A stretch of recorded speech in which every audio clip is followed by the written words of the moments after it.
어디서 계집년이 쉰 냄새를 풍겨.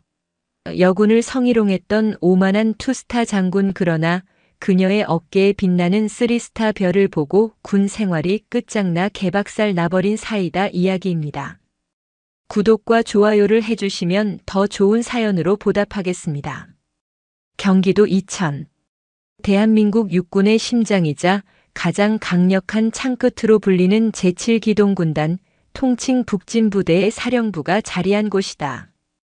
북진이라는 이름에 걸맞게 이곳의 공기는 언제나 팽팽한 긴장감과 강철 같은 군기로 서늘했다. 하지만 최근 2달간 그 군기는 기묘한 방향으로 뒤틀려 있었다. 군단장이 공석이 된 이후 부대의 실권은 부군단장인 소장 나독기에게로 넘어갔다. 나독기. 그의 이름은 군내에서 모르는 이가 없었다. 30년이 넘는 군 생활 동안 그가 밟아온 길은 화려했지만 그 뒤편에는 늘 검은 그림자가 드리워져 있었다. 육군 사관학교를 우수한 성적으로 졸업했지만 그는 자신의 능력이 아닌 권모술수와 인맥 관리를 생존의 제1원칙으로 삼았다. 그의 굵은 목과 꽉 끼는 전투복 상의는 오랜 세월 축적된 탐욕의 증거처럼 보였다. 그에게 군단은 하나의 왕국이었고 부하들은 자신의 신민이거나 혹은 소모품에 불과했다. 별 2개 소장이라는 계급은 그에게 무소불위의 권력이었다. 특히 군단장의 부제는 그에게 날개를 달아준 격이었다. 그는 매일 아침 군단장 집무실의 거대한 참나무 의자에 앉아 마치 자신이 이미 삼성이 된 것처럼 거들먹거렸다. 그래서 이번 군수 입찰건은 어떻게 되어가나? 나독기가 턱을 까딱이며 참모장 준장에게 물었다. 그의 책상 위에는 결제 서류 대신 값비싼 벼루와 붓이 놓여 있었다. 예, 소장님. 기존에 말씀하신 대로 상신 준비 중입니다. 다만 신임 군단장님 취임 전에 처리하는 것이 조금 뭐? 나독기의 눈이 뱀처럼 가늘어졌다. 아닙니다. 즉, 자네도 별을 달았으면 그 정도 융통성은 있어야지. 새로 오는 양반이 뭘 알겠나? 오자마자 이 거대한 군단을 파악하려면 반년은 좋게 걸릴 거야. 그때까지 우리가 손 놓고 구경만 할 텐가? 부대는 굴러가야지. 안 그런가? 굴러간다는 말은 사실 빼돌린다는 말과 동의어였다. 나독기는 군수물자 납품업체를 자신의 친인척이 운영하는 곳으로 밀어넣고 그 대가로 막대한 뒷돈을 챙기고 있었다. 그의 도끼 서린 성은 그렇게 부패의 토양 위에 세워지고 있었다. 신임 군단장에 대한 소문은 무성했다. 육군 본부에서 곧장 내려오는 엘리트라는 말도 있었고 정치권의 입김이 작용했다는 설도 있었다. 나독기는 그 모든 소문을 코웃음 쳤다. 누가 오든 상관없어. 그는 집무실 창밖으로 광활한 연병장을 내다보며 중얼거렸다. 어차피 여기는 내 손바닥 아니야. 30년간 이 바닥에서 굴은 나독기다. 어디서 굴러먹던 놈이 와도 용이 되려거든 내 허락을 받아야 할 게다. 그의 오만함은 하늘을 찔렀다. 특히 그는 여군을 병적으로 혐오했다. 전투와는 하등 상관없는 그저 군의 사기나 떨어뜨리고 분 냄새나 풍기는 존재쯤으로 치부했다. 군단 내 여군들의 고충 처리 보고서는 그의 책상에 닿기도 전에 찢겨나가기 일쑤였다. 내일인가? 취임식 리허설이. 나독기는 달력을 힐끗 보았다. 새로운 허수아비가 도착할 날이 가까워지고 있었다. 그는 부관을 불렀다. 내일 리허설 한치의 오차도 없이 준비해. 특히 의전. 내가 직접 확인할 테니 먼지 한 톨이라도 내 눈에 띄면 그날로 자네 군복 벗을 줄 알아. 명심하겠습니다. 부관의 등이 땀으로 축축하게 젖어들었다. 나독기의 성에서 그의 말은 곧 법이었고 그의 심기는 곧 재앙이었다. 내일 그 견고해 보이던 성에 첫 번째 균열이 생길 것이라고는 그 누구도 심지어 나독기 자신도 상상하지 못하고 있었다. 다음 날 오후 7월의 태양이 아스팔트를 녹일 듯이 이글거렸다. 제7기동군단 사령부 내의 가장 큰 강당인 북진회관은 다가올 취임식을 위한 리허설 준비로 분주했다. 에어컨을 최대로 가동했지만 수백 명의 장병들이 도열한 강당 내부는 후끈한 열기로 가득 찼다. 나도끼는 예정된 시간보다 정확히 10분 늦게 도착했다.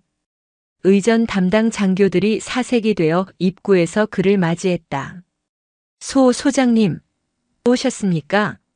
나도끼는 대답 대신 쯧 하고 혀를 찼다. 그의 미간에 잡힌 깊은 주름은 그의 심기가 최악임을 보여주고 있었다. 시작해. 그의 퉁명스러운 명령에 리허설이 시작되었다.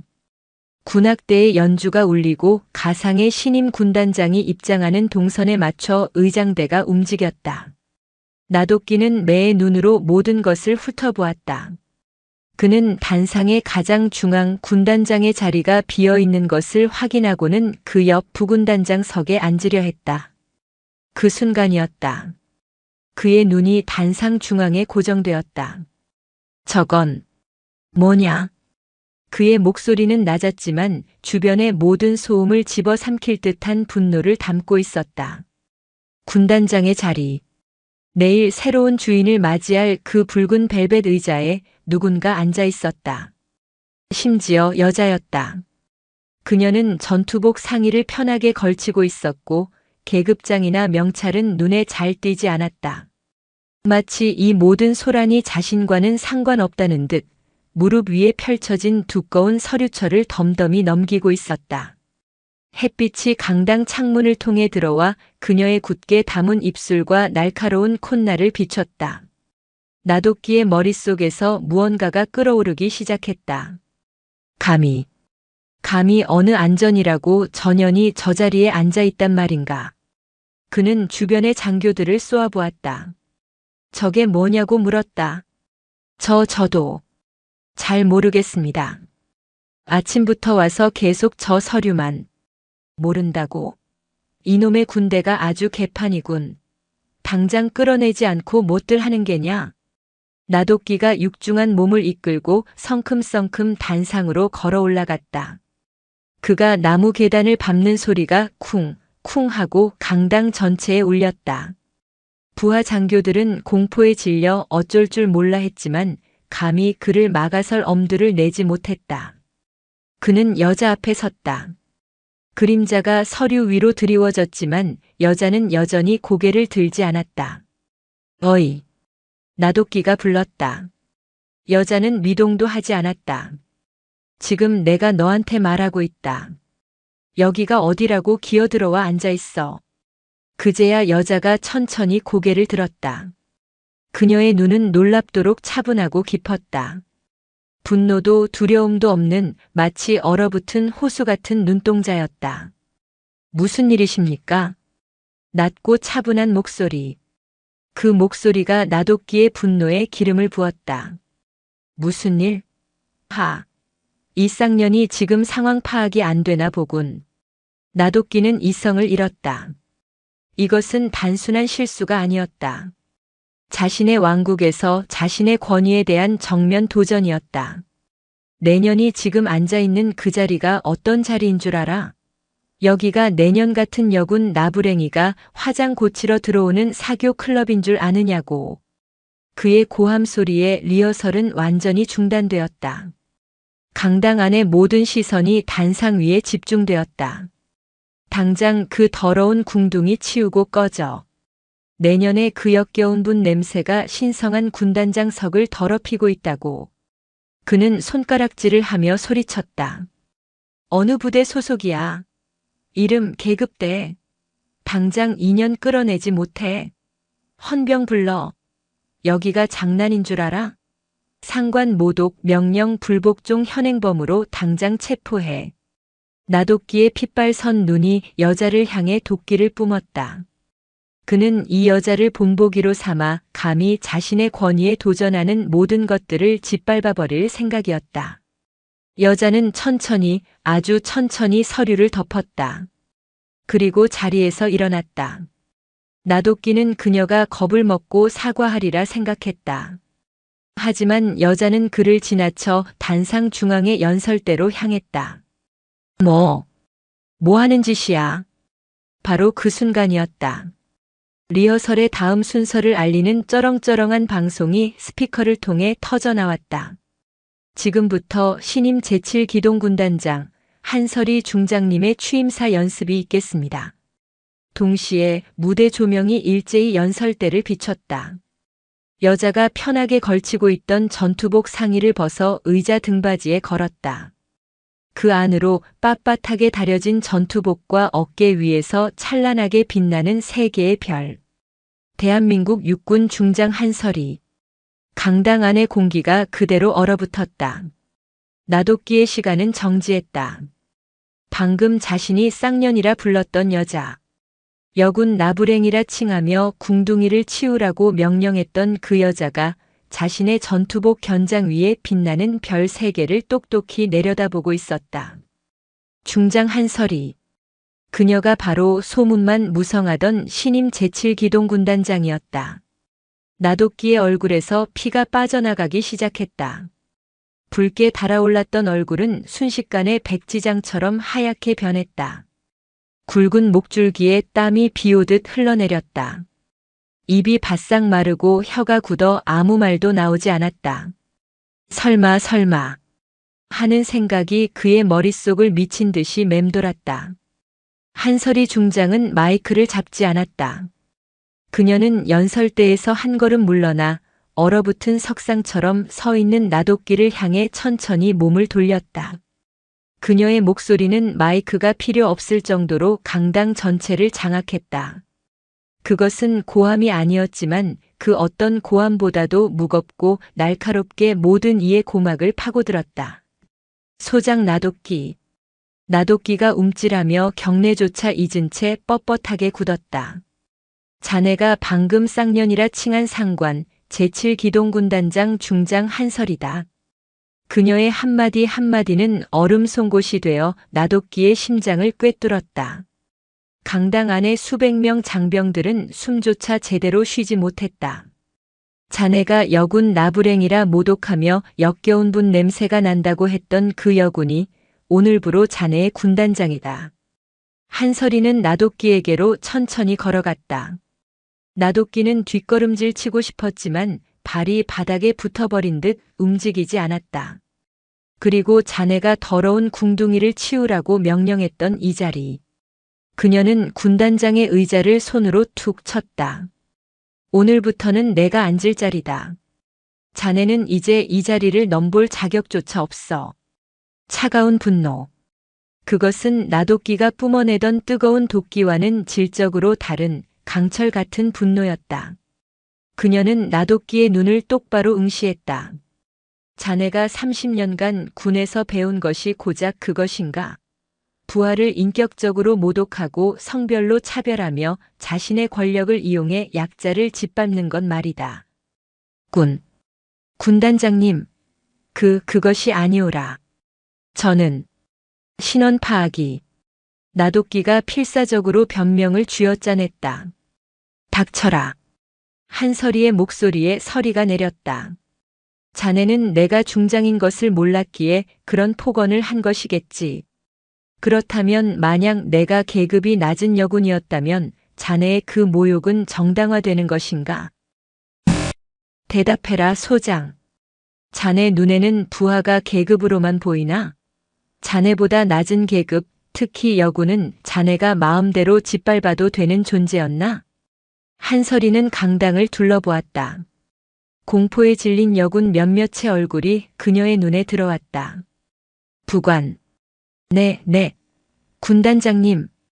부관이 총알처럼 튀어나왔다. 당장 육군본부 감찰실에 연락해. 내일 아침부로 제7기동군단 전체에 대한 특별 감찰을 요청한다고 전해라. 특히 군수, 인사 분야를 집중적으로 감사하라고 해. 먼지 한 톨까지 샅샅이 뒤져. 예, 알겠습니다. 나도끼의 동공가 격렬하게 흔들렸다. 군수 인사. 그의 가장 치명적인 아킬레스건이었다. 감찰이라니요, 군단장님. 그것만은. 그리고 한설이는 나도끼의 말을 잘랐다. 소장 나도끼. 자네를 오늘부로 부군단장 직위에서 보직 해임한다. 자네가 그토록 혐오하는 여군, 바로 내가 내리는 첫 번째 명령이다. 그녀는 다시 한번 강당 전체를 향해 말했다. 나는 제7기동 군단장으로서 이 부대 소속 그 어떤 장병도 성별이나 계급 때문에 부당한 모욕이나 차별을 받지 않도록 할 것이다. 특히 군 간부라는 자가 자신의 우월적 지위를 이용해 부하의 인권을 유린하는 행위는 그 지위가 누구든 별이 몇 개든 절대 용납하지 않을 것이다. 그녀는 다시 나도끼를 보았다. 소장 나도끼. 자네는 자네의 그 오만함으로 자네 스스로의 30년 공든 탑을 단 3분 만에 무너뜨렸다. 내일 아침 일과 시작 전까지 자네의 저녁 지원서를 내 책상 위에 올려놓도록. 자네가 방금 모독한 이 부대 모든 여군들의 명단과 함께. 군단장님, 한 번만 기회를 주십시오. 나도끼가 비굴하게 무릎을 꿇으려 했다. 꺼져라. 한설이가 싸늘하게 말했다. 내 눈앞에서 당장 사라져. 그 더러운 군복을 입고 내 앞에 서 있을 자격조차 없다. 나도끼가 방금 전 그녀에게 퍼부었던 그 말이 칼날이 되어 정확히 그의 심장에 되돌아왔다. 나도끼는 비틀거리며 단상에서 내려왔다. 수백 명의 부하들이 지켜보는 가운데 그의 30년 권력은 그렇게 허무하게 무너져 내렸다. 도끼 서린 성의 성주는 성에 입성하지도 못한 새로운 주인의 서리 같은 경로 앞에 처참하게 파멸했다. 나도끼의 세상은 그날 오후 멈췄다. 북진회관의 그 치욕스러운 순간이 끝나고 그는 유령처럼 부군단장실로 돌아왔다. 그가 수십 년간 쌓아 올린 견고한 성체, 그의 오만함의 근원이던 그 방은 이제 차가운 감옥처럼 느껴졌다. 부관은 감히 문을 열지 못했고 복도를 지나가는 장교들은 그의 방문 앞에서 숨을 죽였다. 한설이. 그는 주먹으로 자신의 무릎을 내리쳤다. 분노가 아니었다. 그것은 분노를 넘어선 원초적인 공포였다. 그 여자의 눈빛, 꺼져라고 말하던 그 경멸에 찬 목소리가 그의 뇌리에서 떠나지 않았다. 이대로 끝날 순 없어. 내가 누군데? 내가 나도끼인데. 그는 떨리는 손으로 집무실 구석에 숨겨둔 사적인 전화기를 집어들었다. 그의 라인이었다. 국방부의 실세, 정치권의 거물, 방산업체의 회장들. 그가 지난 30년간 공들여 관리해 온 그의 성을 지탱하던 기둥들이었다. 첫 번째 전화. 육군 본부의 인사참모부장. 그와 육사 동기이자 호형호제하던 사이였다. 여보게. 나일세. 나도끼. 수화기 너머로 잠시 침묵이 흘렀다. 자네. 지금 전화할 때가 아닐 텐데. 목소리는 싸늘했다. 평소의 그가 아니었다. 여보게, 지금 그게 무슨 소린가? 그 미친 여자가 오자마자 나를. 나 소장. 말 조심하게. 한 중장님일세. 님? 나도끼는 귀를 의심했다. 그분이 어떤 분인지 자네 정녕 몰랐나? 참모총장님이 직접 삼고초려하여 앉힌 분이야. 군 개혁의 칼자루를 쥔 분이라고. 그런데 자네가 감히 첫날부터 그분에게. 쯧쯧. 나도 모르겠네. 당분간 연락하지 말게. 지금 자네 전화 받는 거 이거 자체로도 문제될 수 있어. 끝내. 딸칵. 전화가 끊겼다. 나도끼는 멍하니 수화기를 들고 있었다. 참모총장이 삼고초려? 개혁의 칼자루? 그는 다급하게 다음 번호를 눌렀다. 국회 국방위원회의 여당 간사. 나도끼가 명절마다 최고급 한우와 양주를 상납하던 인물이었다. 의원님, 저 나도끼입니다. 의원님, 제가 지금. 나 장군. 지금 회의 중이라. 미안하네. 아니, 의원님. 단 1분만. 이 사람아. 눈치가 그렇게 없나? 지금 이천에서 무슨 일이 벌어졌는지 내가 모를 것 같아? 한설이 그 양반 대통령이 신임하는 사람이야. 근데 당신이 거기다 대고 성희롱.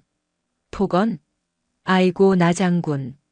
나까지 불똥 튀게 하지 말고 당분간 조용히 있게. 이만. 또다시 끊겼다. 그의 손이 땀으로 축축했다. 그의 성을 바치던 기둥들이 썩은 동아줄이었다는 것을 깨닫는 데는 오랜 시간이 걸리지 않았다. 소문은 빛보다 빨랐다. 나도끼 신임 여성 군단장에게 성희롱 폭언으로 현장에서 보직 해임. 이 자극적인 소식은 이미 여의도와 용산을 한 바퀴 돌았던 것이다. 그 누구도 그를 돕지 않았다. 아니, 돕기는커녕 그와의 연결고리를 끊어내기 위해 필사적이었다. 그때였다. 똑똑. 누구야? 들어오지 마. 문이 그냥 열렸다. 나도끼의 부관이 사색이 된 얼굴로 서 있었다. 그리고 그의 뒤로 낯선 얼굴의 장교 3명이 보였다. 그들의 팔에는 육군 본부 감찰이라는 선명한 완장이 채워져 있었다. 뭡니까? 당신들. 나도끼가 본능적으로 일어섰다. 감찰 장교 중 선임으로 보이는 중령이 한치의 망설임도 없이 그에게 다가와 서류를 내밀었다. 육군 본부 특별감찰실입니다. 한설이 군단장님의 요청 및 참모총장님 직권으로 소장 나도끼에 대한 특별감찰을 개시합니다. 뭐라고? 지금 이 시간부로 부군단장실 및 소장님의 관사를 압수수색합니다. 부군단장께서는 모든 업무에서 즉각 배제되며 감찰 종료 시까지 대기해 주십시오. 에이, 이럴 순 없어. 내가 소장이야. 별 2개라고. 너희 따위가 감히.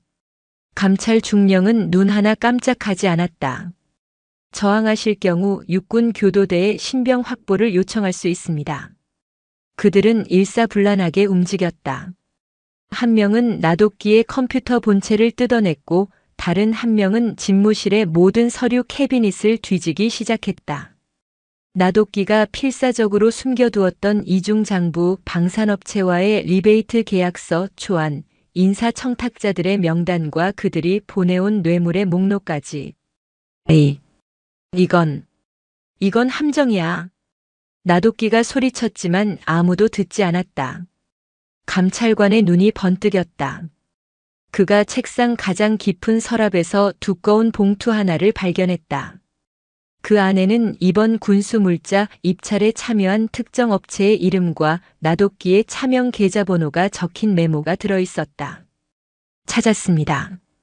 감찰 중령의 나직한 목소리가 나도끼에게는 사형 선고처럼 들렸다. 그의 성은 무너졌다. 그가 30년간 쌓아 올린 모든 것이 단 몇 시간 만에 잿더미가 되어 흩어지고 있었다. 그 잿더미 속에서 나도끼는 깨달았다. 자신은 성주가 아니었다.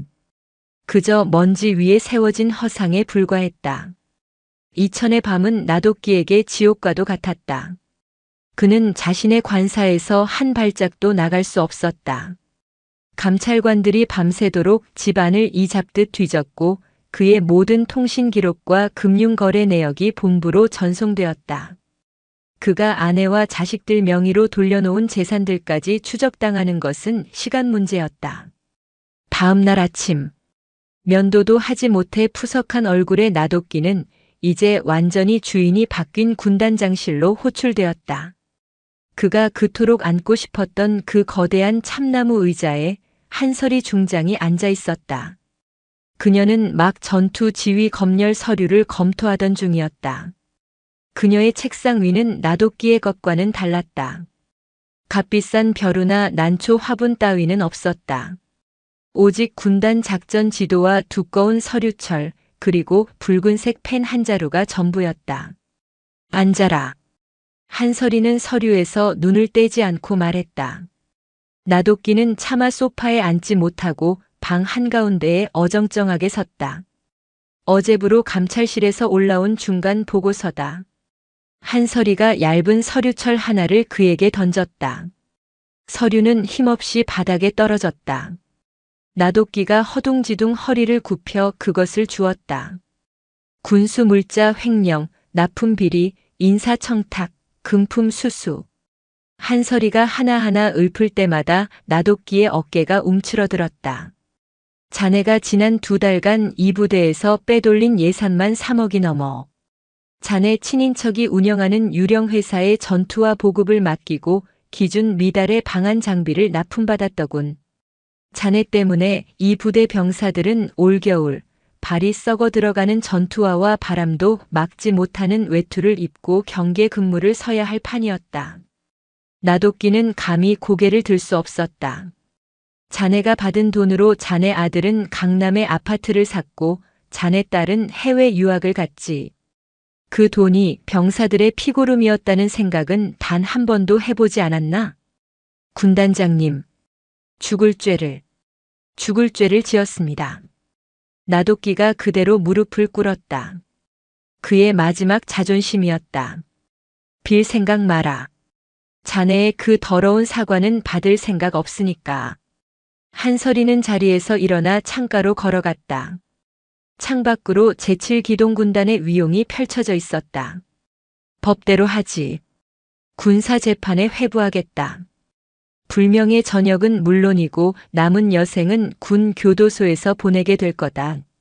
자네가 그토록 하찮게 여겼던 이 군복을 가장 치욕스러운 방식으로 벗게 될 거란 말이다. 교도소만은 제발. 나도끼가 기어가듯 그녀의 발치에 매달렸다. 제가 평생 모은 재산 전부 반납하겠습니다. 제발 자비. 한설이가 얼음장 같은 눈으로 그를 내려다보았다. 자네 같은 인간에게 자비는 사치다. 하지만 그녀는 잠시 말을 끊었다. 자네를 감옥에 보내는 건 너무 쉬운 벌이다. 몇 년 징역 살고 나오면 그만이지. 자네는 자신이 무슨 짓을 했는지 절대 깨닫지 못할 거야. 자네가 짓밟았던 병사들의 고통을 자네는 평생 이해하지 못하겠지. 한설이는 다시 책상으로 돌아와 다른 서류 한 장을 집어들었다. 그래서 자네에게 선택권을 주겠다. 하나는 방금 말한 군사재판. 그녀는 서류를 나도끼 앞에 던졌다. 다른 하나는 여기로 가는 거다. 나도끼의 눈이 서류로 향했다. 인사이동 명령서. 보직 육군 제21사단 해안연대 부연대장. 임지 강원도 양구. 나도끼는 자신의 눈을 의심했다. 제21사단 백두산 부대. 대한민국에서 가장 춥고 험준한 산악지대를 담당하는 최전방 GOP 사단이었다. 그리고 해안연대 부연대장. 이것은 사형 선고나 다름없었다. 해안연대 GOP 경계연대의 부연대장직은 통상 중령 혹은 막 진급한 대령이 가는 자리였다. 현역 소장, 별 2개짜리 장군을 그 자리에 보낸다는 것은 군 역사상 전무후무한 치욕이자 모욕이었다. 그것은 사실상의 유배였다. 가혹하십니다. 가혹하다고? 한설이가 코웃음 쳤다. 자네가 빼돌린 그 3억 때문에 병사들이 겪어야 할 고통에 비하면 이건 솜방망이 처벌이다. 자네는 자네의 그 별 2개를 달고 그 2발로 직접 철책선을 걸어라. 자네가 기준 미달품을 납품받은 그 전투화를 신고 하루에 수십 리길을 걸어. 자네가 횡령한 예산 때문에 난방도 제대로 안 되는 그 초소에서 병사들과 똑같이 얼어붙어 봐라. 그녀는 나도끼의 턱 밑까지 다가와 그의 눈을 꿰뚫어 보며 속삭였다. 이건 자네에게 주는 기회가 아니다. 이건 자네의 연옥이다. 가서 자네가 저지른 죄의 무게가 무엇인지 그 뼛속까지 새기고 와라. 한설이는 펜을 그에게 던졌다. 선택해라. 교도소냐 아니면 양구냐. 나도끼의 손이 부들부들 떨렸다. 교도소에서 썩을 것인가 아니면 살아있는 지옥에서 치욕을 견딜 것인가. 그는 눈을 감았다. 모든 것이 끝났다. 가겠습니다. 그는 떨리는 손으로 인사이동 명령서에 서명했다. 그의 눈물 한 방울이 서류 위로 떨어져 양구라는 두 글자를 번지게 했다.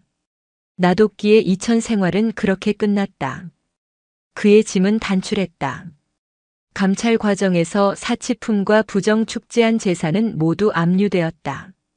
그에게 남은 것은 몇 벌의 전투복과 속옷, 그리고 이제는 치욕의 낙인이 되어버린 소장 계급장이 전부였다. 그를 배웅하는 사람은 아무도 없었다. 부군단장의 의전 차량 대신 낡은 사단 행정용 승용차 한 대가 그를 기다리고 있었다. 운전병은 계급도 낮은 2등병이었고 그는 나도끼를 알아보지도 못한 채 혹은 애써 모른 척하며 짐을 트렁크에 실었다. 차가 제7기동군단 북진부대의 위병소를 빠져나갔다. 불과 이틀 전까지만 해도 모든 위병소 근무자들이 그의 차를 향해 경례를 붙이던 곳이었다. 오늘은 아무도 그에게 경례하지 않았다. 차는 남쪽이 아닌 북쪽으로 그리고 다시 동쪽으로 향했다. 이천의 풍요로운 평야지대가 사라지고 풍경은 점차 거칠어졌다. 경기도를 지나 강원도로 접어들자 길은 험악한 산세로 변했다. 춘천, 화천이라는 표지판이 스쳐 지나갔다. 그리고 마침내 양구라는 글자가 보이기 시작했다. 인제 가면 언제 오나 원통해서 못 살겠네. 그래도 양구보다는 낫다. 군인들 사이에서 악명 높은 그 격언이 그의 귓가를 맴돌았다. 차는 끝없이 산을 올랐다. 창밖의 풍경은 녹색이 아니었다. 늦가을에 스산한 바람이 불고 있었고 앙상한 나뭇가지들이 마치 죽은 자의 손가락처럼 하늘을 핥히고 있었다. 터널을 몇 개나 지났는지 셀 수도 없었다. 길은 점점 좁아졌고 아스팔트 곳곳은 부서져 있었다. 이런 곳에 부대가 있다고. 나도끼는 평생을 야전 지휘관으로 보냈지만 그가 있던 야전은 기계와 사단이나 군단 사령부 같은 핵심 부대였다. 이렇게 척박하고 문명과 단절된 곳은 처음이었다. 몇 시간을 더 달린 차가 마침내 백두산 부대라는 거대한 표석을 지났다. 제21사단 사령부였다. 하지만 그의 목적지는 거기가 아니었다. 소장님, 여기서 연대 행정장교님 차로 갈아타셔야 합니다. 운전병이 조심스럽게 말했다. 잠시 후 낡은 군용 지프 한 대가 멈춰섰다. 자신을 해안연대 인사과장이라 소개한 대위는 나도끼의 계급장을 보고도 별다른 감흥이 없는 얼굴이었다. 그에게 소장은 그저 새로 오는 부연대장일 뿐이었다. 지프는 사령부보다 더 깊은 산속으로 들어갔다. 비포장도로가 시작되었고 차는 위아래로 격렬하게 에무에무에무 흔들렸다. 길가에는 지뢰라는 붉은색 경고판이 연이어 나타났다. 공기는 이천보다 몇 도는 더 낮은 듯 살을 애는 듯 했다. 마침내 산봉우리 능선에 위태롭게 자리 잡은 낡은 막사 건물이 나타났다. 해안연대 본부였다. 도착했습니다. 나도끼가 차에서 내리자마자 칼바람이 그의 뺨을 후려쳤다. 숨을 쉴 때마다 코끝이 얼어붙는 듯 했다. 연대장실. 충성. 연대장 대령 강철중입니다. 나도끼보다 10살은 어려 보이는 깡마르고 새까맣게 탄 얼굴의 대령이 그에게 경례를 붙였다. 하지만 그 눈빛에는 존경심 따위는 없었다. 그저 공무를 처리하는 사무적인 눈빛이었다. 수고하네. 나도끼는 어색하게 경례를 받았다. 자신이 대령의 경례를 받는 것이 당연함에도 지금 이 상황은 모든 것이 뒤틀려 있었다. 본부에서 소장님에 대한 공문은 받았습니다.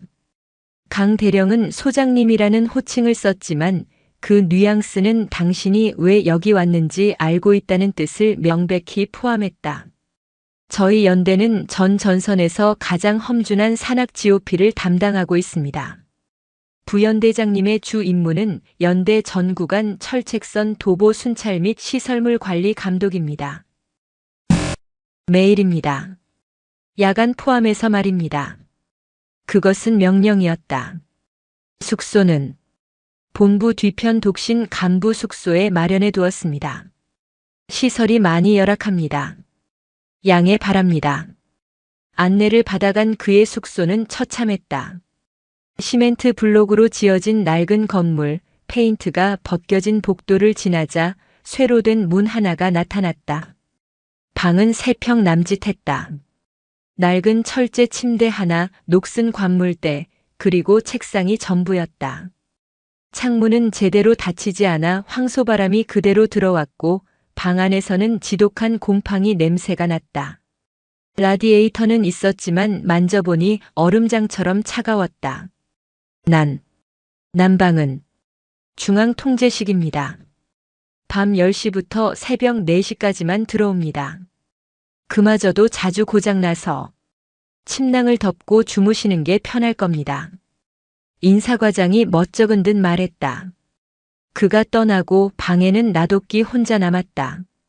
그는 짐을 풀지도 못한 채 낡은 침대에 주저앉았다. 기이윽. 바람 소리가 마치 누군가의 비웃음처럼 창문을 울렸다. 그는 자신의 어깨에 달린 별 2개를 내려다보았다. 한때는 그의 모든 것이었던 찬란한 권력의 상징이었다. 하지만 지금 이 순간 이 3평짜리 냉골 바닥에서 그 별은 그저 무겁고 거추장스러운 쇠조각에 불과했다. 으아악. 나도끼는 책상 위에 있던 낡은 스탠드를 집어 벽에 집어 던졌다. 쨍그랑 하는 소리 대신 플라스틱이 벽에 부딪히는 퍽 하는 둔탁하고 초라한 소리만 났다. 그의 연옥이 그렇게 시작되었다. 양구의 겨울은 자비가 없었다. 그것은 도시 사람들이 상상하는 낭만적인 눈의 왕국이 아니었다. 이곳의 겨울은 생명을 갉아먹는 포식자였다. 나도끼가 부임한 지 고작 사흘째 되던 날 기온은 영하 20도 아래로 곤두박질 쳤고 바람은 살을 애는 것이 아니라 뼈를 부수는 망치처럼 느껴졌다. 부연대장님 순찰 시간입니다. 새벽 5시. 어둠이 채 가시지 않은 시각 인사과장이 얼음장 같은 그의 방문을 두드렸다. 나도끼는 뜬 눈으로 밤을 지새웠다. 낡은 침낭 하나의 의지의 쪽잠을 청하려 했지만 뼛속까지 스미는 한기가 그를 잠들게 두지 않았다. 그는 지난 30년간 이렇게 추워본 적이 없었다. 그의 첫 임무는 연대 책임 구역인 펀치볼 분지의 동쪽 능선을 따라 이어진 GOP 철책선을 도보로 순찰하는 것이었다. 차량은 없나? 이 구간은 차량 이동이 불가합니다. 소장. 아니, 부연대장님. 직접 걸으셔야 합니다. 인사과장의 목소리에는 일말의 동정심도 없었다. 나도끼는 이를 악물고 막사를 나섰다. 군단 사령부에서 입던 몸에 맞게 수선한 반질반질한 전투복이 아니었다. 이곳 보급 창고에서 지급받은 몸에 맞지도 않는 두툼한 방한 전투복은 그를 더욱 둔하게 만들었다. 칠흑 같은 어둠 속 몇 명의 수색대 병사들과 함께 산을 오르기 시작했다. 길이라고 부를 수도 없는 길이었다. 얼어붙은 흙과 돌 그리고 간밤에 내린 눈이 뒤엉켜 발을 내디딜 때마다 미끄러졌다. 그의 숨은 턱까지 차올랐다. 심장이 터질 것처럼 뛰었고 폐부가 얼어붙는 듯한 고통이 밀려왔다. 불과 10분 만에 그는 자신의 몸이 얼마나 망가져 있었는지 깨달았다. 지난 수십 년간 그는 푹신한 의전 차량의 뒷좌석이나 연회장의 따뜻한 술자리 외에는 걸어본 기억이 없었다. 헉. 잠시 쉬었다 가세. 그가 다리를 붙잡고 주저앉자 그를 앞서가던 20살 남짓한 상병이 뒤를 돌아보았다. 그 눈빛. 나도끼는 그 눈빛을 읽을 수 있었다. 경멸도 연민도 아니었다. 그것은 이해할 수 없는 존재를 바라보는 순수한 의아함이었다. 저런 몸뚱이로 어떻게 별을 달았지? 하는 무언의 질문이었다. 수치심이 한기보다 더 고통스럽게 그의 뺨을 때렸다. 그는 아무 말 없이 다시 일어섰다. 2시간을 걸었을까? 아니, 기어올랐다는 표현이 맞을 것이다. 해가 뜰 기미도 보이지 않는 칠흑 같은 능선 위 바람을 정면으로 맞는 초소가 나타났다. 충성. 초소 안에서 근무를 서던 2명의 병사가 그를 보고 경례를 붙였다. 그들의 입김은 공중에서 얼어붙어 하얀 가루가 되어 떨어졌다. 초소 내부는 바깥보다 고작 몇 도 정도 나을 뿐이었다. 낡은 전기난로가 구석에서 붉은 빛을 약하게 내뿜고 있었지만 외벽을 뚫고 들어오는 바람 앞에서는 무력했다. 근무 중 이상 없나? 나도끼가 기계적으로 물었다. 이상 없습니다. 그때였다. 나도끼의 눈이 한 병사의 발을 향했다. 병사는 추위를 이기려는지 쉴 새 없이 발을 구르고 있었다. 그리고 그가 발을 디딜 때마다 전투화의 밑창이 덜그럭거리는 소리가 났다. 자네, 이리 와보게. 나도끼가 손짓했다. 일병 계급장을 단 앳된 얼굴의 병사였다. 발 들어봐. 병사가 망설이다가 발을 들었다. 나도끼는 그대로 얼어붙었다. 병사의 동계 전투화는 그야말로 걸레짝이었다. 험준한 산악 지형을 매일 오르내린 탓에 밑창의 절반이 떨어져 나갔고 그 틈을 청테이프가 위태롭게 감고 있었다. 하지만 그것만으로는 역부족이었는지 틈새로 눈과 얼음이 들어가 양말은 이미 축축하게 젖어 신발과 한데 엉겨 얼어붙어 있었다. 나도끼의 머릿속이 하얗게 비었다. 동계 전투화 보급. 3억. 상신 실업. 그의 뇌리를 스치는 단어들. 상신 실업은 그의 처남이 운영하는 페이퍼 컴퍼니였다. 나도끼가 제7기동군단의 부군단장으로 실권을 쥐고 있을 때 동계 물자 보급 입찰을 서류 조작으로 밀어붙여 계약을 따내게 해주었다. 그 대가로 3억 원을 받았다. 그리고 그 돈은 그의 아들이 강남에 구입한 주상복합 아파트의 계약금으로 고스란히 들어갔다. 그는 기준 미달의 시제품 재고로 쌓여있던 불량품들을 특허급으로 둔갑시켜 납품받는 서류에 직접 서명했다. 그 전투화들이 돌고 돌아 지금 이 최전방 가장 춥고 험한 곳의 병사에게 지급되었던 것이다. 발. 시리지 않나? 나도끼의 목소리가 형편없이 갈라져 나왔다. 괜찮습니다. 감각이 없어서 잘 모르겠습니다. 병사는 무덤덤하게, 아니 체념한 듯이 대답했다. 감각이 없다. 그 말은 나도끼의 심장을 얼음 송곳으로 꿰뚫는 것과 같았다. 나도끼는 그 자리에 망연히 서 있었다. 자신이 저지른 죄의 실체를 그는 지금 처음으로 마주하고 있었다. 그것은 서류상의 숫자가 아니었다. 그것은 감찰실의 추궁이 아니었다. 그것은 지금 눈앞에서 한 젊은이의 발을 썩어 문드러지게 하고 있었다. 그는 자신이 입고 있던 아직은 빳빳한 신형 방한 외투가 부끄러워 견딜 수가 없었다. 에이, 이놈들. 그가 중얼거렸다. 병사들을 향한 말이 아니었다. 이놈들. 당장 안 바꿔주고 뭐했어? 보급관, 행보관, 다 어디 갔어? 그가 버럭 소리를 질렀다. 하지만 그 고함은 공허했다. 그들 역시 보급이 나오지 않아 발을 동동 구르고 있을 터였다. 원흉은 바로 자기 자신이었으니까. 나도끼는 아무 말 없이 자신의 주머니를 뒤졌다. 그가 이천을 떠나올 때 혹시 몰라 챙겨왔던 주머니 난로 핫팩 2개가 만져졌다. 그는 그것을 꺼내 병사의 손에 쥐어주었다. 이거라도 신발 안에 넣어. 그리고 그는 더 이상 그 초소에 머무를 수 없었다.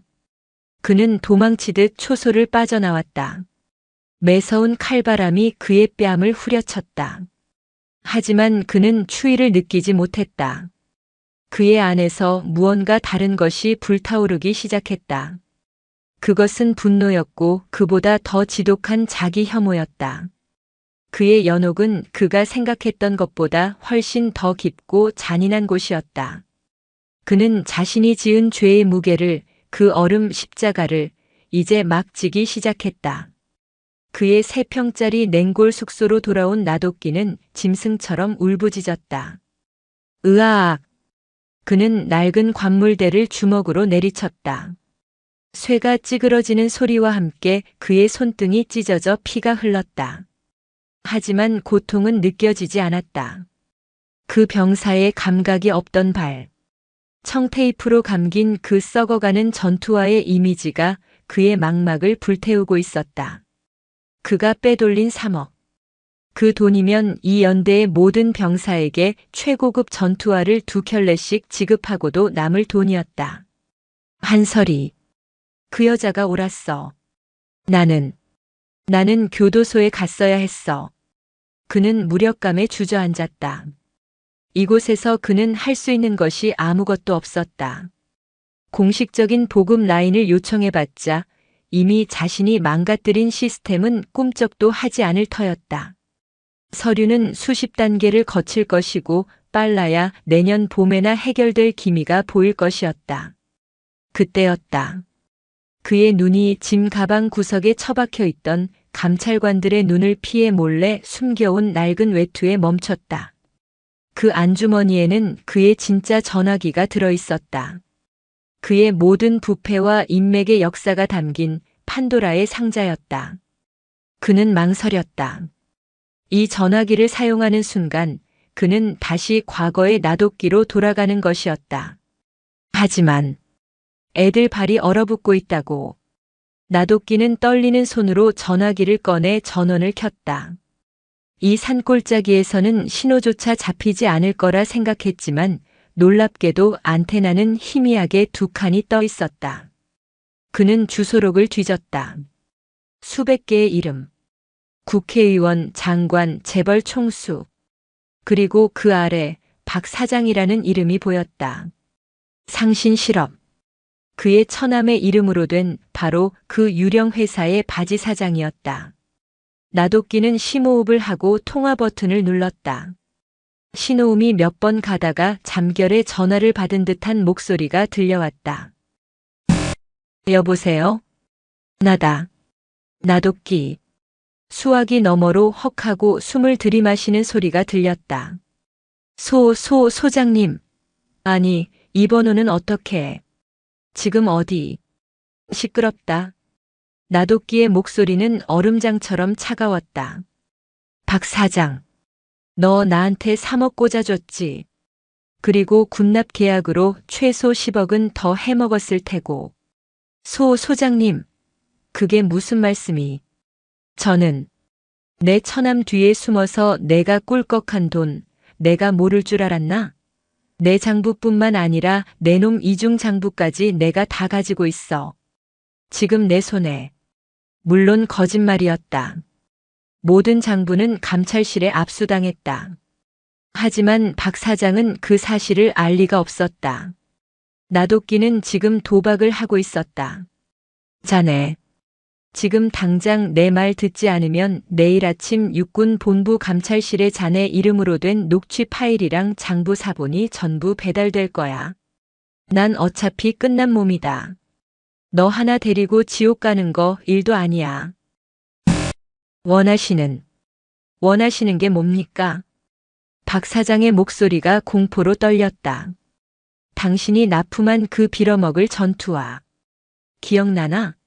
재고떨이한 그 쓰레기들. 여기 21사단 해안연대다. 당장 내일 모레까지. 최고급 방한 전투화 500켤레.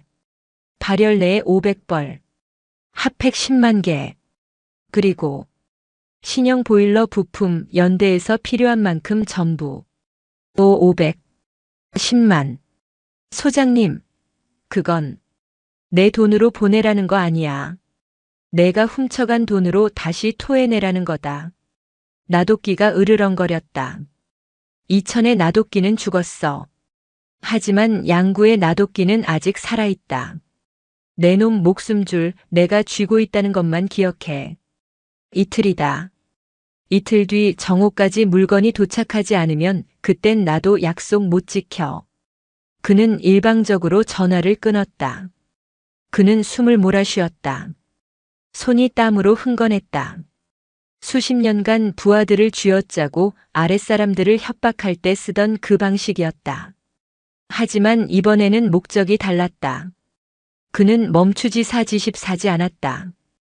다음은 난방유를 빼돌리던 군 유류 납품업자였다. 다음은 식자재를 속이던 급식업체 사장이었다. 그는 지난 10년간 자신이 구축해온 부패의 네트워크를 역으로 가동하기 시작했다. 그들은 모두 나도끼의 몰락 소식을 들었지만 그가 자신들의 비리까지 쥐고 있다는 사실에 경악했다. 그들은 나도끼가 자신들과 함께 자폭할까봐 두려워했다. 나도끼는 자신의 과거를, 자신의 죄를 무기로 삼았다. 그리고 정확히 이틀 뒤, 강원도 양구의 험준한 산길을 뚫고 군용 트럭이 아닌 거대한 민간 수송 트럭 3대가 해안연대 본부로 들어왔다. 연대장 강철중 대령과 주임원사가 어리둥절한 표정으로 뛰어나왔다. 트럭의 적재한 문이 열리는 순간 모두가 숨을 삼켰다. 그 안에는 시중에서 가장 비싸게 팔리는 최신형 방한 전투화가 박스째로 가득 차 있었다. 그뿐만이 아니었다. 두툼한 기모 발열 내에 수북하게 쌓인 핫팩 박스들, 그리고 연대 보급관이 몇 달간 요청해도 받지 못했던 신형 보일러 부품들이 쏟아져 나왔다. 에이, 이게 다 뭡니까? 강 대령이 믿을 수 없다는 듯 나도끼를 바라보았다. 나도끼는 그저 산더미처럼 쌓인 보급품들을 바라보며 덤덤하게 말했다. 보급이 늦어지길래 옛 친구들한테 좀 재촉했네. 그는 보급관을 불렀다. 당장 오늘 밤 근무자부터 전원 교체해줘. 낡아빠진 전투화, 양말 전부 수거해서 오늘부로 저 연병장에서 다 불태워버려. 그의 목소리에는 이천에서의 오만한 도끼가 아닌 차갑고도 단호한 지휘관의 무게가 실려 있었다. 연대의 소문이 퍼지는 데는 하루도 걸리지 않았다. 별 2개짜리 부연대장님이 민간에서 보급품을 끌어왔다. 옛 친구들을 재촉했다는 그의 말은 병사들 사이에서 온갖 추측을 낳았다. 그가 대단한 재력가라느니 혹은 육군 본부를 뒤집어 엎을 만한 힘을 숨기고 있다느니 하는 식이었다. 하지만 그 이유가 무엇이든 결과는 분명했다. 그날 밤부터 해안연대 GOP 초소의 풍경이 바뀌었다. 모든 병사가 새 전투화와 두툼한 네일을 지급받았다. 밑창이 떨어져 청테이프를 감던 병사는 새 전투화를 받아들고 한동안 말을 잇지 못했다. 나도끼는 멈추지 않았다. 그는 자신의 방에 처박혀 있지 않았다. 그는 매일 새벽부터 밤늦게까지 철책선을 돌았다. 하지만 이제는 예전 같지 않았다. 병사들은 더 이상 그를 낙하산 유배온 장군으로 보지 않았다. 그가 초소에 들어서면 병사들은 이제 의무적인 경례가 아닌 진심이 담긴 눈빛으로 그를 맞이했다. 발은 좀 어떤가? 나도끼가 이전에 핫팩을 쥐어주었던 그 일병에게 물었다. 예, 부연대장님, 덕분에 발가락이 다시 살아난 것 같습니다. 병사가 발을 구르며 웃어 보였다. 그 웃음이 나도끼에 얼어붙었던 심장의 무언가를 건드렸다. 그는 자신의 과거를 계속 이용했다. 다음 타깃은 급식이었다. 그는 불시에 취사장을 급습했다. 형편없는 재료, 부족한 양. 그는 그 자리에서 급식업체 사장에게 전화를 걸었다. 나 나도끼다. 내 놈이 내 새끼들한테 지금 똥을 처먹이고 있어. 그의 새끼들이라는 말에 취사병들의 눈이 휘둥그레졌다. 당장 2배로 안 보내면 너 군수비리조사단이 내 놈 공장 문을 뜯는 걸 보게 될 거야. 다음 날부터 꽁꽁 얼어붙은 조기 대신 두툼한 삼겹살이 배식판에 오르기 시작했다. 밍밍한 똥국 대신 뜨끈한 육개장이 나왔다. 병사들은 환호했다. 연대장 강철중 대령은 이 모든 상황을 그저 묵묵히 지켜보고 있었다. 그는 나도끼가 무슨 수로 이 모든 것을 해내는지 묻지 않았다. 그저 이 척박한 땅에서 병사들의 사기가 오르고 동상 환자가 줄어드는 이 기적 같은 변화를 받아들일 뿐이었다. 나도끼는 서서히 변해가고 있었다. 그는 더 이상 이천의 오만한 장군이 아니었다. 그는 매일 수십 킬로미터를 걸으며 살이 빠졌고 그의 얼굴은 양구의 칼바람에 검게 그을렸다. 그의 눈빛에서는 도끼가 빠지고 대신 병사들에 대한 기묘한 책임감이 자리 잡기 시작했다. 그는 병사들이 겪는 고통이 바로 자신이 과거에 저지른 죄의 대가임을 매일 확인하고 있었다. 그리고 운명의 그날이 왔다. 그해 겨울 가장 강력한 한파가 몰아쳤다. 폭설 경보와 함께 산간 지역의 기온은 영하 30도까지 떨어졌다. 모든 것이 얼어붙었다. 그날 밤 비상이 걸렸다. 가장 험준한 능선에 위치한 7번 초소와 통신이 두절되었다는 보고가 들어왔다. 폭설로 인해 케이블이 끊어졌거나 혹은 최악의 경우 월책이나 고립 등의 사고가 발생했을 가능성도 있었다. 내가 가겠네. 나도끼가 방한모를 눌렀으며 일어섰다. 부연대장님, 위험합니다. 이 날씨에는 제설차가 가기도 전에 길이 막힙니다. 날이 밝을 때까지 기다려야. 강 대령이 그를 만류했다. 기다리다간 애들 다 얼어 죽어. 2시간 뒤면 저기 기온 영하 35도야. 수색조 3명만 붙여줘. 나머진 내가 알아서 하겠네. 나도끼의 고집을 꺾을 순 없었다.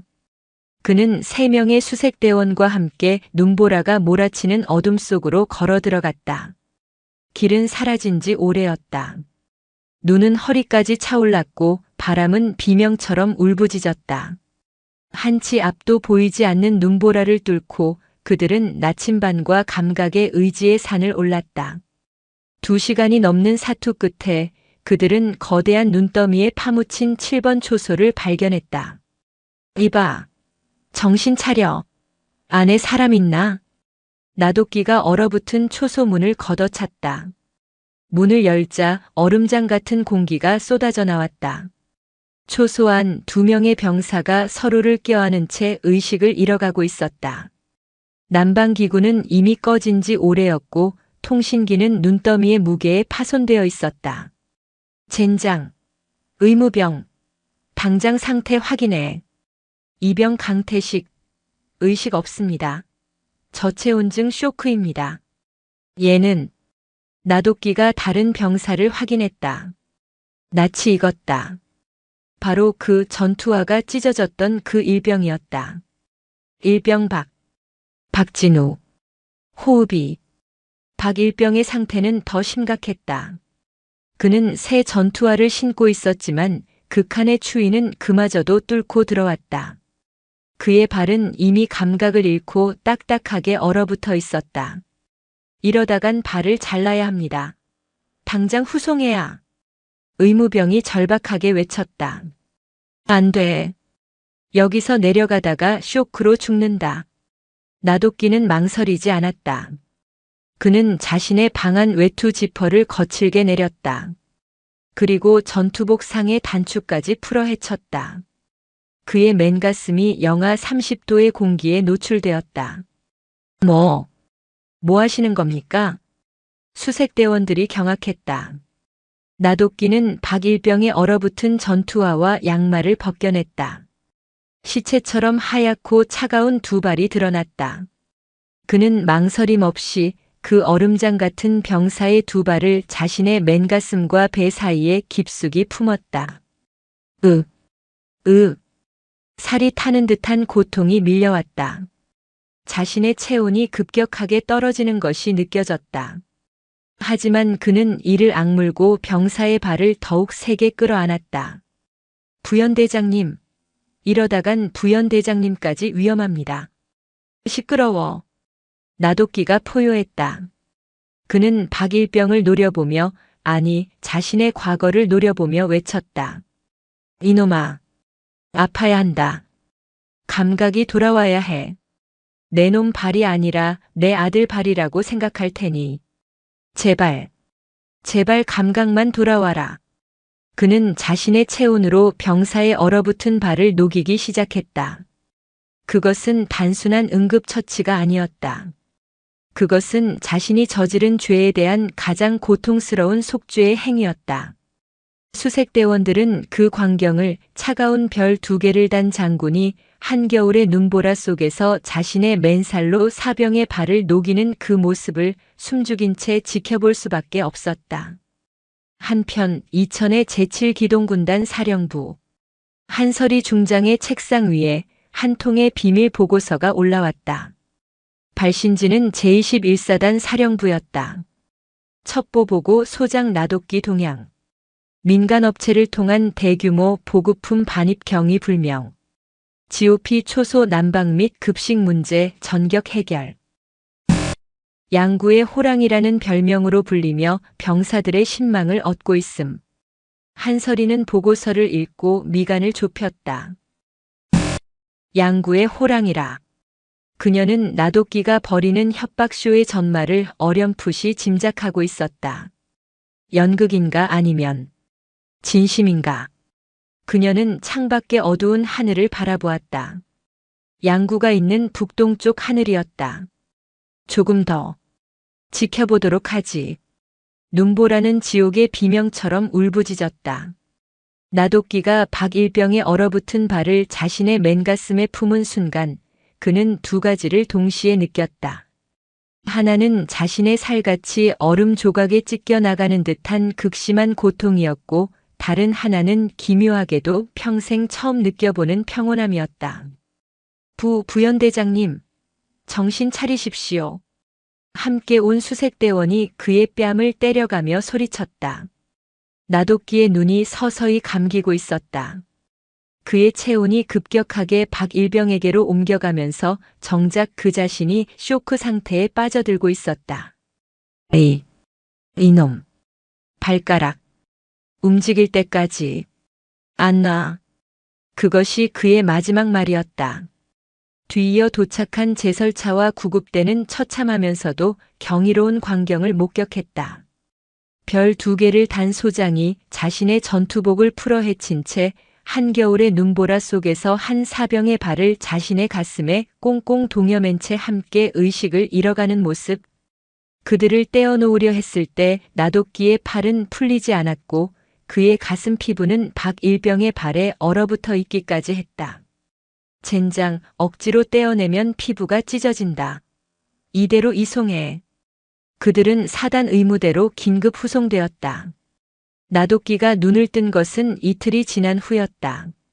낯선 천장, 지독한 소독약 냄새. 그리고 가슴을 옥죄는 붕대의 감촉과 함께 욱신거리는 통증이 밀려왔다. 정신이 드십니까? 그의 침대 옆에는 연대장 강철중 대령이 초췌한 얼굴로 앉아 있었다. 나독기는 쉰 목소리로 자신의 첫마디를 내뱉었다.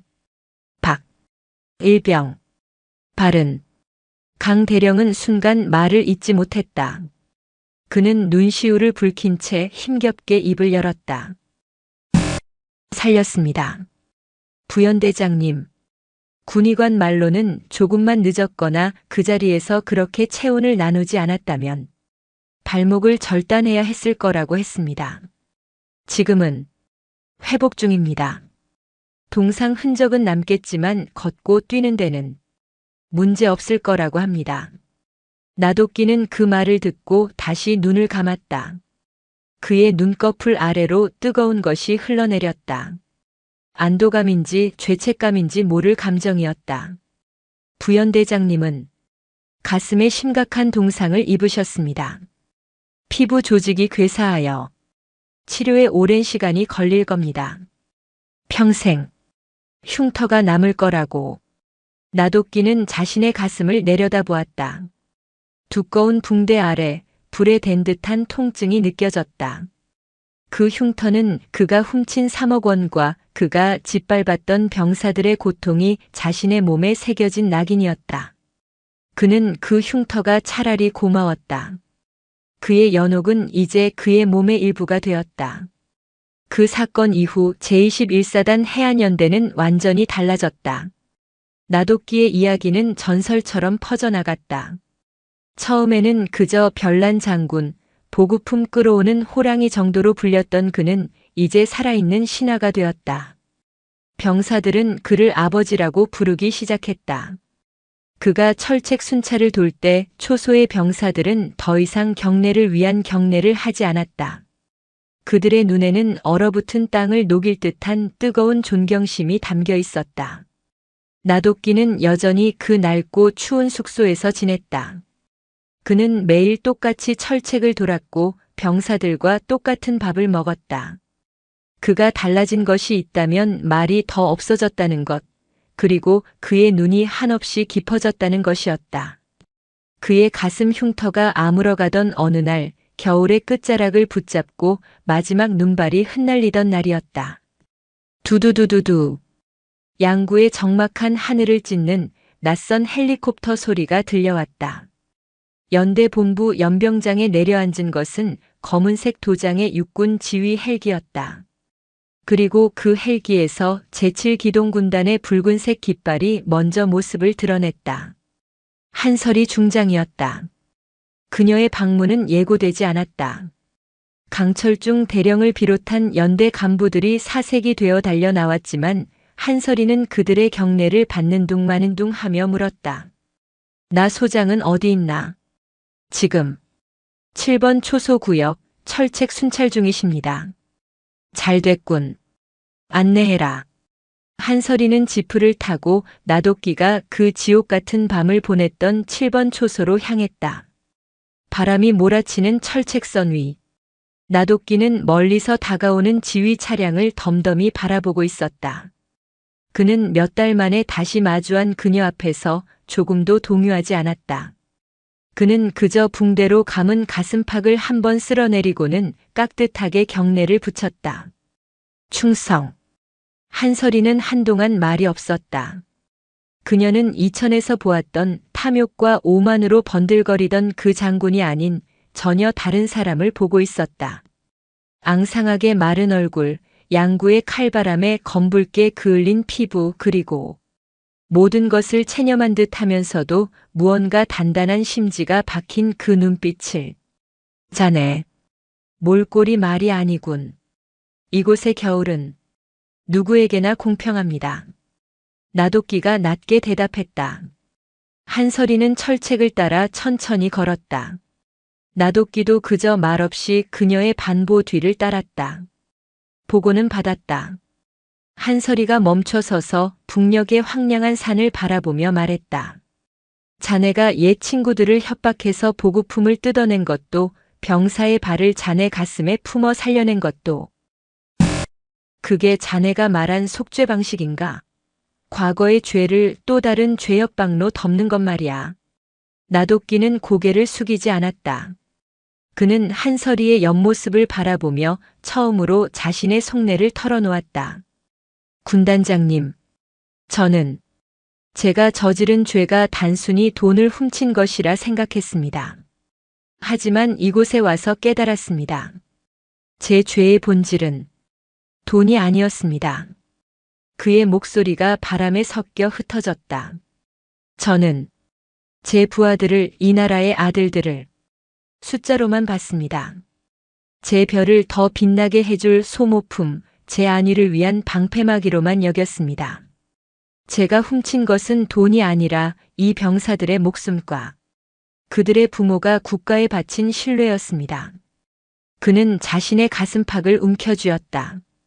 제가 그들을 협박한 것 맞습니다.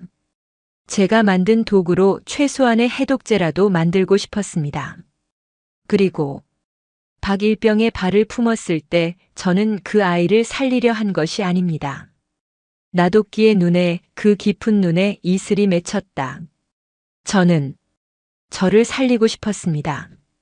제가 외면했던 그 고통을 제 살로 직접 느끼지 않고서는 단 하루도 숨을 쉴 수 없을 것 같았습니다. 정적이 흘렀다. 오직 바람 소리만이 그들의 군복을 스칠 뿐이었다. 한설이는 천천히 고개를 돌려 나돗길을 정면으로 바라보았다. 그녀의 얼음장 같던 눈빛이 아주 미세하게 흔들리고 있었다. 육군 본부에 자네의 명예 전역을 건의했다. 자네의 공은 비록 그 방식이 그릇되었으나 수많은 병사를 살렸다. 그리고 자네의 희생은 모든 지휘관의 귀감이 되기에 충분해. 자네의 과거 비리는 이번 공으로 덮고 명예롭게 군을 떠날 기회를 주겠다. 조용한 후방 사단으로 보직을 옮겨 그곳에서 저녁식을 치르도록 해주지. 내일 당장 이 지옥에서 떠나도 좋다. 그것은 구원이었다. 나돗기가 그토록 바라던 이 연옥에서의 해방이었다. 나돗기는 잠시 눈을 감았다. 그는 이천의 따뜻한 관사 아들의 웃음소리, 그리고 화려했던 자신의 지난 날들을 떠올렸다. 그리고 그는 눈을 떴다. 감사합니다, 군단장님. 그는 한설이를 향해 자신의 군 생활 중 가장 맑고 가장 단호한 목소리로 말했다. 하지만 거절하겠습니다. 한설이의 눈썹이 치켜 올라갔다. 제 명예는 이천의 군단장실에서 잃은 것이 아닙니다. 제 명예는 제가 외면했던 이 철책선 어딘가에 버려져 있었습니다. 그리고 저는 이제야 그것을 되찾았습니다. 그는 자신의 가슴 붕대 밑에 흉터를 가리켰다. 이 흉터가 제게 남은 유일한 명예입니다. 저는 이 명예를 따뜻한 후방의 단상 위에서 가짜 박수를 받으며 더럽히고 싶지 않습니다. 나돗기, 저의 자리는 이곳입니다. 군단장님, 제 별은 이미 오래전에 떨어졌습니다. 지금 제 어깨에 달린 것은 그저 쇠붙이일 뿐입니다. 하지만 제가 이곳에 있음으로 해서 저 아이들이 단 하루라도 더 따뜻하게 자고 더 튼튼한 전투화를 신고 저처럼 발이 썩어 들어가는 고통을 겪지 않아도 된다면 저는 기꺼이 이 연옥에서 남은 군 생활을 마치겠습니다. 한설이는 더 이상 아무 말도 하지 않았다. 그녀는 그저 바람 속에 꼿꼿이 서 있는 한 사내를 바라보았다. 오만함도 도끼도 비굴함도 모두 사라진 그저 군인만이 그곳에 서 있었다. 한설이는 그를 향해 먼저 손을 들어 경례를 붙였다. 그것은 상급자가 하급자에게 하는 경례가 아니었다. 한 명의 진정한 군인이 또 다른 군인에게 보내는 최고의 경이었다. 자네는, 한설이가 낮게 말했다. 자네는 별 2개의 무게도 모르던 가짜 장군이었지만 지금은 202산의 무게를 온몸으로 짊어진 진짜 군인이다. 나돗기, 소장. 그녀는 소장이라는 단어에 힘을 주어 말했다. 헬기가 다시 하늘로 솟아올랐다. 나돗기는 헬기가 시야에서 사라질 때까지 부동자세로 경례를 유지했다. 그가 다시 철책을 향해 돌아섰을 때 지독했던 겨울의 마지막 눈발이 그치고 구름 사이로 한 줄기 햇살이 쏟아져 내렸다. 그 햇살이 그의 어깨에 달린 낡은 쇠붙이를 비추자 그것은 그 어느 때보다도 찬란하게 빛나고 있었다. 그는 자신의 가슴에 남은 흉터를 어루만졌다. 그곳에 그의 진짜 별이 뜨겁게 깃들어 있었다. 오늘도 인생지의 말씀을 잘 들어주셔서 감사합니다.